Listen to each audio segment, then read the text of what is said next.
TDP Janasena కూటమి అధికారంలోకి వచ్చాక కూడా వాలంటీర్ వ్యవస్థను కొనసాగిస్తామని భరోసా ఇచ్చారు చంద్రబాబు. వాలంటీర్లకు శిక్షణ ఇప్పించి వారికి మంచి భవిష్యత్తు ఇచ్చే బాధ్యత తనదన్నారు. నిరుద్యోగ భృతి నెలకు 3,000 రూపాయల చొప్పున ఇస్తామని, ఏడాదికి 4 లక్షల ఉద్యోగాలను ఇస్తామన్నారు.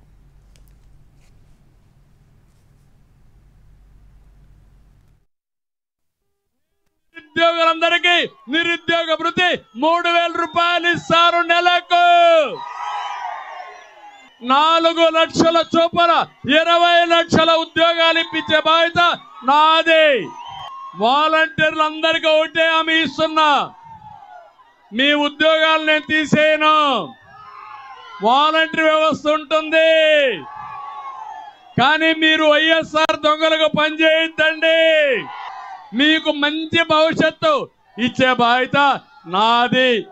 శిక్షణ ఇప్పిస్తా, కెపాసిటీ బిల్డ్ చేస్తాం, మీ అందరికీ న్యాయం చేస్తాం.